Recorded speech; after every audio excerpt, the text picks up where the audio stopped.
Hello दोस्तों, नमस्ते, सलाम, सत श्री अकाल। स्वागत है आपका मेरे चैनल स्पूकी स्पिरिट्स में। कहानी की शुरुआत करने से पहले आपसे एक छोटी सी रिक्वेस्ट है, प्लीज़ मेरे चैनल को सब्सक्राइब करें, वीडियोस को लाइक करें और कमेंट करें।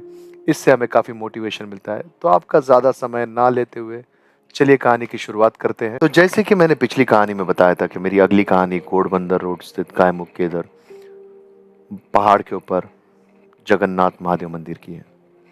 ये कहानी में कोई भूत, पिशाच, प्रेत या कोई आत्मा नहीं है। बस ये ऐसा मंदिर है जो मैं मानता हूँ कि ये काफ़ी जागरूक है। आप यहाँ पर जो भी मनोकामनाएं मांगोगे वो ज़रूर पूरी होती है।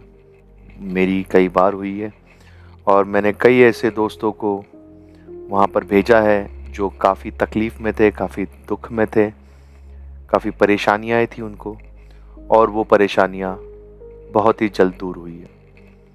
सबसे पहले मैं ये मंदिर में गया हूँ 2005 में। ये मंदिर काफ़ी पुराना है। बस मुझे याद है कि मैंने ये मंदिर में जाने की शुरुआत की 2005 में। मेरी वाइफ मुझे पहली बार ये मंदिर लेके गई थी, तब वो मेरी गर्लफ्रेंड हुआ करती थी। तो एक बार मैं उस मंदिर में गया और मेरी वाइफ जब वो मेरी गर्लफ्रेंड हुआ करती थी तो मैंने एक एक मनोकामना मांगी और मैंने कहा कि मुझे इसी लड़की से शादी करनी है। और उसके एक ही साल बाद मेरी मेरी गर्लफ्रेंड से शादी हो गई। आज वो मेरी वाइफ है और कुछ महीनों बाद हमें 19 साल हो जाएंगे हमारी शादी को। फिर शादी के बाद में मैं फिर वो मंदिर में गया। फिर मैंने एक एक कामना की कि एक बार मुझे मेरे बच्चों के साथ में ये मंदिर आना है फिर से। तो उसके 2 साल बाद मुझे बेटी हुई। फिर मैं वो मंदिर में गया। उसके बाद में कई साल बीते। मैं जब भी उदास होता हूँ या जब मुझे ऐसा लगता है कि मैं बहुत ज़्यादा दुखी हूँ या परेशान हूँ, जैसे मिडिल क्लास फैमिली है, हर बंदा परेशान होता है, 100 में से 99 तो एक कोई होता है जो खुश रहता है, बाकी तो सारे ही परेशान रहते हैं। तो मैं वहाँ पर जाके बैठ जाता हूँ। मैं अभी बताता हूँ ये मंदिर दिखता कैसे है। ये एक छोटे से पहाड़ के ऊपर है। घोड़बंदर रोड में स्थित गायमुख एक जगह है जिसे अभी एक चौपाटी जैसा बनाया हुआ है, जैसे मुंबई की मराठी लैंग्वेज में बोला जाता है। एक टूरिस्ट स्पॉट है वो, और उसके सामने ही ये पहाड़ के ऊपर मंदिर है। मार्बल फ्लोरिंग है पूरी। और जब आप मंदिर के ऊपर जाते हो, जब आप वहाँ पर बैठते हो, तो आपको एक अलग सा आनंद महसूस होता है, क्योंकि सामने ही एक छोटी यानी खाड़ी है, लेकिन आप उसे समुंदर भूल सकते हो। और वहाँ पर आपको ठंडी हवाएं आती हुई दिखेंगी, महसूस होंगी, दिखेंगी नहीं, महसूस होंगी, और आपको बहुत ही अच्छा फील होगा वहाँ पर। चलिए तो कुछ किस्से बताता हूँ मेरे दोस्तों के। एक मेरा दोस्त, मैं ये मेरी कहानियों में मैं किसी का नाम नहीं लेता हूँ, क्योंकि ये सच्ची घटनाएं हैं। शायद से उन्हें बुरा लग जाए कि उनकी कहानियां मैंने क्यों बताई है, लेकिन मेरा एक ही उद्देश्य है कि मैं लोगों को बताऊं कि ये मंदिर कितना स्पेशल है मेरे लिए और काफ़ी हज़ारों भक्तों के लिए। बहुत ही कम लोग जानते होंगे, सारे नहीं, लेकिन इसका मतलब ये भी नहीं है कि कम का मतलब एक दो, हज़ारों लोग जानते होंगे, लेकिन मुंबई के बाहर या थाने के बाहर ये लोगों को ये मंदिर नहीं पता होगा। तो बस एक लोगों को इन्फॉर्मेशन देने के लिए कि ये मंदिर मेरे लिए कितना स्पेशल है और इसकी खूबियाँ जो लोगों ने भी एहसास की है।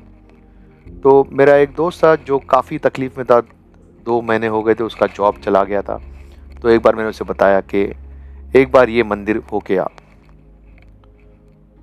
तो वो आनाकानी कर रहा था, नहीं वक्त मिलेगा तब जाऊंगा। तो एक बार मैं उसको लेके गया मेरे साथ में।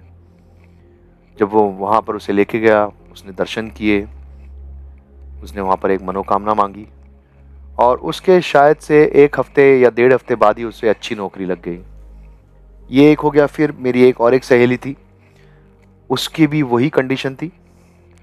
कोरोना के वक्त काफ़ी लोगों के जॉब चले गए थे, तो 2 महीने से वो भी जॉब ढूंढ रही थी, लेकिन उसे भी कोई जॉब नहीं मिल रहा था। तो एक बार मैंने उसे कहा कि ये मंदिर होके आ। और जब बुरा वक्त चलता है तो इंसान की ये है कि वो सबसे पहले अपने ऊपर वाले को याद करता है, वो भगवान हो या अल्लाह हो या जीसस हो। तो ये भी वो मंदिर जाके आई, और इसके साथ भी वही हुआ। 2 हफ्ते बाद में इसको तुरंत एक अच्छी नौकरी लग गई। अब उसका थोड़ा बहुत अच्छा चल रहा है।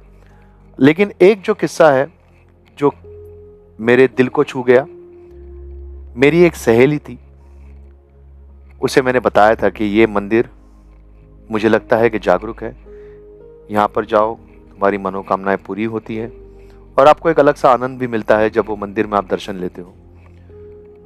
तो कुछ वक्त बाद मैंने उसे फ़ोन किया और मैं उसको पूछा कि तू मंदिर होके आई? तो उसने कहा कि नहीं, और उसने मुझे कहा कि अगर मैं वहाँ पर जा रहा हूँ तो उसे बताए। तो एक बार मैं वहाँ पर मंदिर जा रहा था तो मैंने उसको फ़ोन किया कि मैं जा रहा हूँ, तो वो भी मेरे साथ में आई। हम वहाँ पर गए और जैसे ही मैं मंदिर के परिसर में पहुंचा, जैसे मंदिर के दर्शन लिए हमने शिवलिंग के, वैसे ही मैंने उसे कहा कि अब से तेरी जिंदगी में एक नया मोड़ आएगा, अब तेरी जिंदगी बदल जाएगी। फिर उसने मुझे उसकी कहानी बताई कि जब वो 4 या 5 साल की थी तब उसके पिता की मृत्यु हो गई, और फिर वो 19 या 20 साल की थी तब उसकी माँ की भी मृत्यु हो गई, और उसे सिर्फ एक बड़ा भाई है, जिससे उससे बात किए हुए तकरीबन 6 या 7 साल हो गए थे।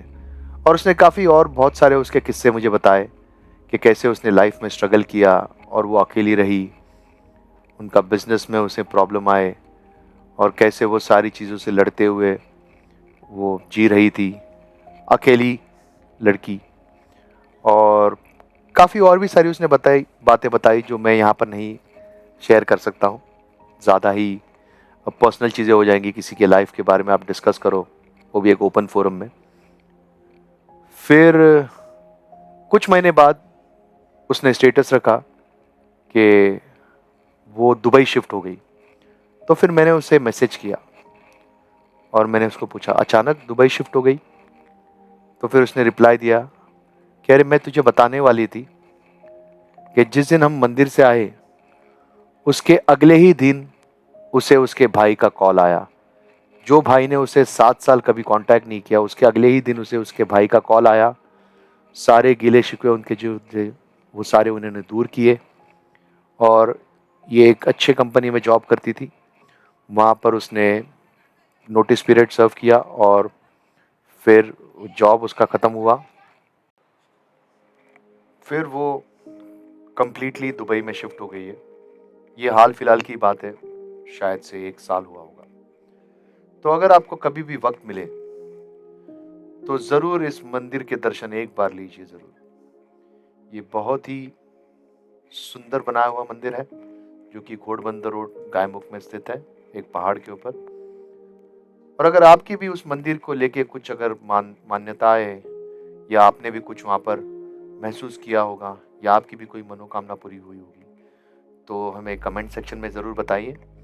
और अगर आपको ये वीडियो पसंद आया होगा तो इसे लाइक और शेयर ज़रूर कीजिए, और ज़्यादा से ज़्यादा लोगों को शेयर कीजिए ताकि लोगों को पता चले कि ये जगन्नाथ महादेव मंदिर ये कितना स्पेशल है।